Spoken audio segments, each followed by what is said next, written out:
ഒരു ക്ഷേത്രത്തിൽ വെച്ചാൽ ഗാന്ധിയെ കൊല്ലാൻ തീരുമാനിച്ചു. ഗാന്ധി ഒരു ദുർഗാക്ഷേത്രത്തിൽ ഇരിക്കുമ്പോൾ അദ്ദേഹത്തിൻ്റെ ഇരുന്നുകൊണ്ട് സംസാരിക്കുമ്പോൾ അദ്ദേഹത്തിൻ്റെ നെറ്റി എവിടെയാണ് വരുന്നതെന്ന് മാർക്ക് ചെയ്തിട്ട് വെടിവെച്ച് നോക്കി. നിങ്ങൾ മനസ്സിലാക്കണം, ഇന്ത്യയിൽ മഹാത്മാഗാന്ധിയെ കൊല്ലാൻ ഇവർ തീരുമാനിച്ച് തിരഞ്ഞെടുത്ത സ്ഥലം ഒരു ദുർഗാക്ഷേത്രമാണ്. ഗോൾവാക്കറോട് 2 ചെറുപ്പക്കാർ വന്ന് ചോദിക്കുന്നുണ്ട്, ഞങ്ങൾ സ്വാതന്ത്ര്യ സമരത്തിൽ പങ്കെടുക്കട്ടെ, നിങ്ങൾക്ക് വേറെ പണിയില്ലേ എന്നാണ് അദ്ദേഹം ചോദിച്ചത്. നിങ്ങൾക്ക് കുടുംബത്ത് വേറെ എന്തെല്ലാം പണിയുണ്ട്, നിങ്ങൾ എന്താ സ്വാതന്ത്ര്യ സമരത്തിൽ പങ്കെടുക്കാൻ വരുന്നതെന്ന് ചോദിച്ചു. സവർക്കർ ഇന്നേ വരെ ബ്രിട്ടീഷ് സാമ്രാജ്യത്തിനെതിരെ ഒരൊന്നും പ്രസംഗിച്ചിട്ടില്ല, പ്രവർത്തിച്ചിട്ടില്ല.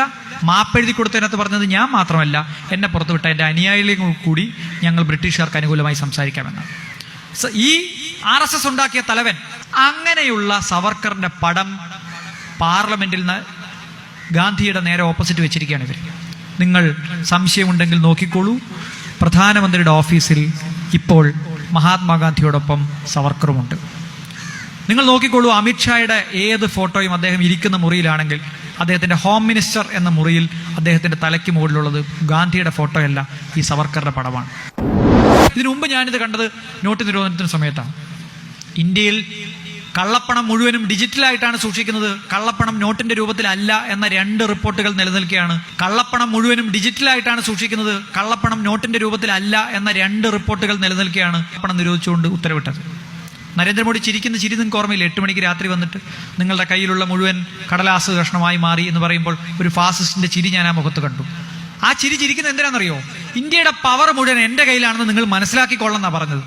അതാണ് നോട്ട് നിരോധനത്തിന്റെ അർത്ഥം. അല്ലാതെ ഇന്ത്യ മുഴുവൻ രക്ഷപ്പെടുത്താം എന്നുള്ള അർത്ഥമല്ല. ഇന്ത്യയിലുള്ള അധികാരം ഞാനാണ്, അത് ഇന്ത്യയിലെ അവസാനത്തെ ഇന്ത്യക്കാരനും മനസ്സിലാക്കിക്കൊള്ളണം. ഫാസിസ്റ്റുകൾ പൊതുവെ ഈ പവർ സെൻട്രിസിസം കാണിച്ചിട്ടാണ് ആളുകളെ പേടിപ്പിച്ചിട്ടാണ് കാര്യങ്ങൾ നടപ്പാക്കുക. അല്ലാതെ സുപ്രീം കോടതി പറഞ്ഞില്ല ഡൈവോഴ്സ് ചെയ്യുന്ന ആളുകളിൽ മുസ്ലിങ്ങളെ മാത്രം നിങ്ങൾ ജയിലിലടയ്ക്കൂ, ബാക്കിയുള്ളവരെയൊക്കെ ക്രിമിനൽ നിയമത്തിൽ നിന്ന് ഒഴിവാക്കുമെന്ന് പറഞ്ഞില്ല. പക്ഷേ കേന്ദ്ര സർക്കാർ എന്താ ചെയ്തത്? മുത്തലാഖ് നിയമം കൊണ്ടുവന്ന് ഹിന്ദുവോ ക്രിസ്ത്യാനിയോ ഡൈവോഴ്സ് ചെയ്താൽ ക്രിമിനൽ ഒഫൻസ് ഇല്ല, പക്ഷേ മുസ്ലിം ചെയ്താൽ അത് ക്രിമിനൽ ഒഫൻസായി മാറി. എന്നിട്ട് അതിൻ്റെ കുറ്റവും. ഇതാണ് BSNL അവസ്ഥ. നമ്മൾ പിടിച്ചു നിന്നു അവസാനം വരെ, പക്ഷേ BSNL ഇപ്പോൾ തൂക്കിവെക്കും.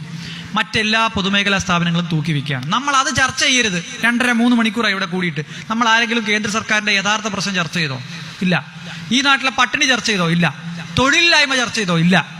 ഈ രാജ്യം പ്രതിസന്ധിയിൽ നിന്ന് പ്രതിസന്ധിയിലേക്ക് പോകുന്ന എക്കണോമിക് ക്രൈസിസ് ഒന്നും ചർച്ച ചെയ്യാതിരിക്കാൻ ഇത് ചെയ്യും. നേരത്തെ രാമക്ഷേത്രമായിരുന്നു, ഇപ്പൊ ഇതായി.